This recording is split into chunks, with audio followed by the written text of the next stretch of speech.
Hey everybody, thanks for watching our YouTube channel. We're constantly updating it with new content and never seen before content. So if you want to get the latest from Harvest, hit the subscribe button.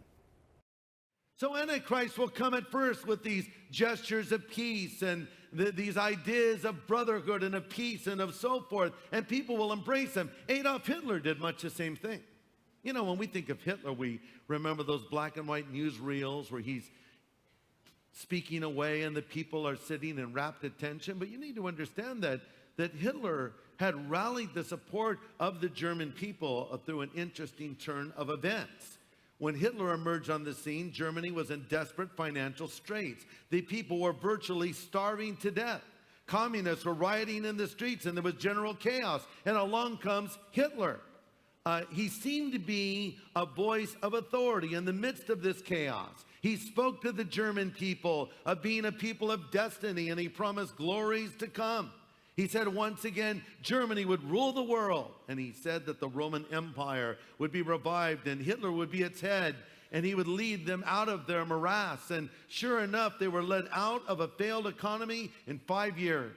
Hitler built schools, recovered German pride lost in World War I, built freeways, and managed to bring a sense of pride back to Germany again. And he won the churches over too. Initially, there was a reluctance on the part of the churches to join Hitler, and he gathered some of the clergy together on one occasion and assured them that all would be well under his rule. And he said the church would be fine. And one brave minister spoke up and said, well, Herr Führer, we know the church will be fine because Jesus said the gates of hell would not prevail against her. But our concern is for the soul of Germany. And Hitler responded, oh, the soul of Germany, you just leave that to me. And they did. And the rest is history. And as Hitler began to show his true colors and he began to persecute the Jewish people, he persecuted Christians as well. A lot of times that's not known. In fact, sometimes people say, oh, the church cooperated with Hitler. Well, some did, not knowing what they were getting themselves into, but he went into houses of worship and removed the cross and put up the swastika in its place. And many courageous Christian leaders and Christians were also executed under Hitler along with the Jewish people. He was sort of a prototype of Antichrist. In his book called Hitler's Cross, Erwin Lutzer writes the following about the enigma of Adolf Hitler. Quote, privately, Hitler prepared for war.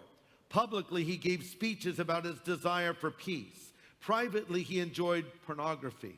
Publicly, he insisted on right conduct, no swearing, no off-color jokes in his presence. At times, he could be charming and forgiving. Many other times, he was monstrously cruel. He prided himself in his honesty, yet he reveled in his ability to deceive.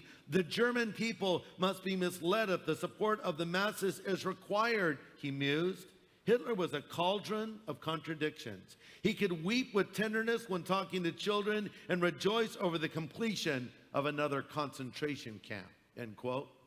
Yes, that's what the Antichrist will be like. Initially, he will come as a man of peace, but halfway through the tribulation period, he will show his true colors.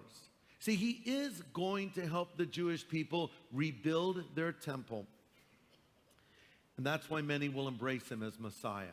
But then, at this midway point of the tribulation, 3.5 years in, the Antichrist commits what the Bible describes as the abomination of desolation, spoken of by Daniel the prophet, referred to by Jesus in Matthew 24.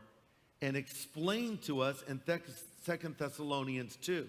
When it says, don't be fooled by what they say, for that day will not come until there is a great rebellion against God and the man of lawlessness is revealed, the one who brings destruction. He will exalt himself and defy every god that is there and tear down every object of adoration and worship. He'll position himself in the temple of God, claiming that he himself is God.